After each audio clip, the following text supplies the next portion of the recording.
Three? Yes, P2B stands a good chance of winning the elections. Whether or not he will win is... So to you, is P2B, that's the person you feel will bring in a new order? Let's actually get that. Yes, it's clear. Okay. Between the top runners, between Atiku, Kwankwaso, P2B, and Tinubu, everybody knows. At least even those who are supporting Atiku and Tinubu, they know that Peter is the best man for this job. Okay. He stands a chance to win the elections, but I've looked at Nigeria. For instance, you saw what I wrote about the voter invalidation exercise. Out of 2.87 million Nigerians who registered and INEC rejected their registrations, 50% of that is more than 50% of that are coming from two regions, the southeast and the south. And these are votes that would have ordinarily gone to P2B. Then INEC would have changed its rule of business to accommodate those 2.8 million people. Now, what do I mean by rule of business? INEC says, how did they disqualify 2.8 million? What led to disqualification, yes? If you had done registration before, double registration, multiple registrations, and then you've lost your PVC, you tried your this thing, you couldn't, and then you come to order for a new PVC. We made the case to INEC. If people have done before and they came back to do again, take off the old registration and retain the new one. INEC says no, that it will take out the new one and retain. And then we said to INEC, if this person still has the old one, he will not present himself for the new one. If INEC had done that, 2.8 million Nigerians would have voted, and we know who they would have voted. So you have technically taken away 2.8 million possible votes for P2B.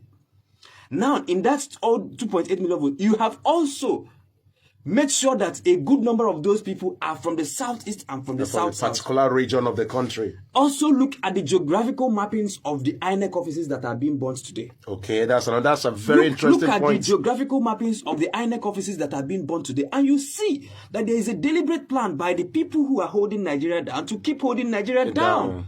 And that is the thing I am looking at. I have looked at, okay, did you see the display of the voter register? Did you see the kids? Did you see the several underage voters? The underage voters, strange names. As of today, we are sitting in this studio. Has INEC confirmed to you as a journalist that they have cleaned up the voter register? And they said they are still on the process of cleaning up the register. To you, with a compromised voter register, the Nigerians will try all they can. But the powers that are holding Nigerians down, and that is what I'm warning. I am sounding an alarm for Nigerians to be at alert. Again, you are talking about beavers. We are using beavers today. Today, yes. And I've said that beavers is a wonderful device, but it has several limitations.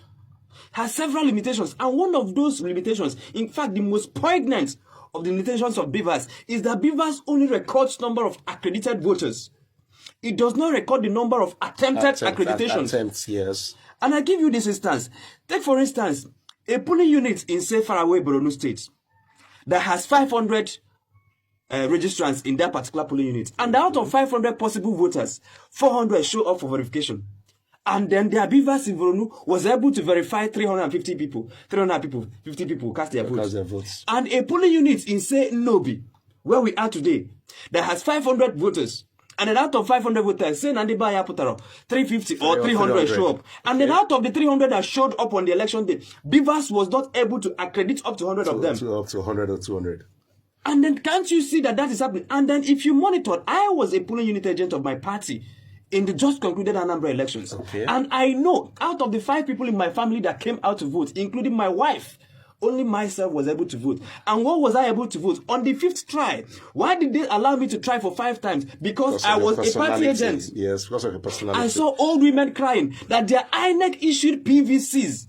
The same INEC issued beavers could not accredit them on the election day. So I am telling Nigerians, what if there is a deliberate sabotage of the beavers on the election day? Not about number of people who come. Anybody who comes out to Nairobi to vote, we know who we will vote for. But what if they come out en masse and they are unable to vote? And then why do you are quick to dismiss this as conspiracy theory? And I'll say to you, look at what happened during the voter registration exercise.